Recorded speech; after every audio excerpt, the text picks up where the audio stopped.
Sementara itu, Dinas Pendidikan Jawa Timur melarang SMA-SMK Negeri menahan ijazah murid. Sementara sejumlah sekolah telah membuka layanan pengambilan ijazah hingga mengirim menggunakan kurir atau jasa ekspedisi.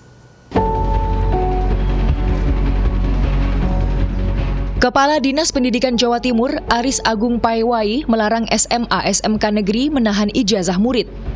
Sebelumnya, Aris mendapati banyak sekali ijazah yang tidak diambil murid atau wali murid.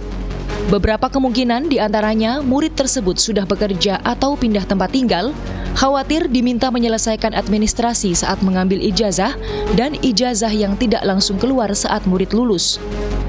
Sekolah diminta aktif untuk mengantar ijazah ke murid dan akhir April semua harus tuntas.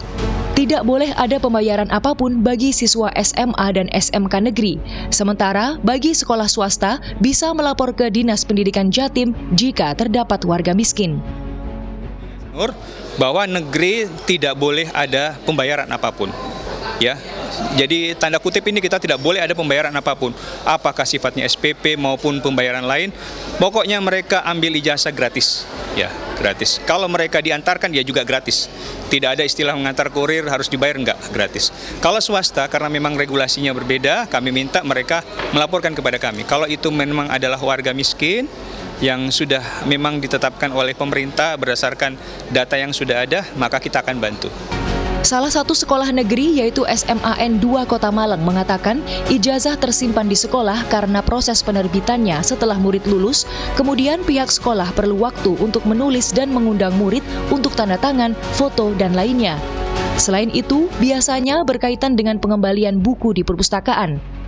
Terkait masalah biaya pendidikan, pihak sekolah mengatakan bukan menjadi masalah utama. Wali murid bisa datang langsung ke sekolah untuk mendapat penjelasan dan mencari solusi. Sekolah telah membuka layanan pengambilan ijazah hingga mengirim menggunakan kurir atau jasa ekspedisi. Jika pengambilan diwakili orang tua atau keluarga, bisa membawa kartu tanda penduduk atau kartu keluarga, sehingga ijazah sampai ke tangan yang berhak. Di antaranya melalui teman-teman wali kelas, untuk masuk ke grupnya lagi, mengingatkan anak-anak yang belum mengambil, segera mengambil. Kemudian juga melalui tim BK, guru-guru BK yang biasanya masih punya link untuk anak-anak, kami minta bantuannya. Kemudian juga tentunya kami lewat bantuan teman-teman TU untuk mengirim surat melalui pos. Kalau yang dekat mungkin kurir, tapi kalau yang jauh mungkin kami lewat pos. Kemudian juga melalui medsos sekolah. Lembaga Perlindungan Anak Jatim mengatakan ijazah adalah hak yang harus didapatkan dan sebagai apresiasi untuk murid. Agar kejadian penahanan ijazah tidak berulang, LPA Jatim menyarankan Dinas Pendidikan Jatim menentukan standar biaya minimal pendidikan bermutu di setiap kabupaten kota. Bantuan operasional sekolah dari pemerintah pusat yang tidak cukup untuk membiayai standar masing-masing sekolah biasanya membutuhkan partisipasi wali murid.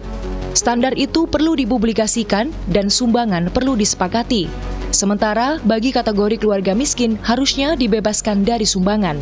Hari ini apa yang dilakukan oleh Dinas Pendidikan Provinsi itu tepat tapi terlambat, kan begitu. Nah, supaya tidak terulang lagi, penting bagi Dinas Pendidikan untuk menentukan standar biaya minimal pendidikan bermutu di tiap kabupaten kota di seluruh Jawa Timur. Kalau seandainya ada standarisasi biaya pendidikan minimal bermutunya, saya kira kejadian ijazah ditahan tidak akan pernah ada. Dinas Pendidikan Jatim menambahkan, ijazah penting untuk melanjutkan ke pendidikan yang lebih tinggi atau melamar pekerjaan. Kanzata Marindora, Miki Peresia, Surabaya, Jawa Timur.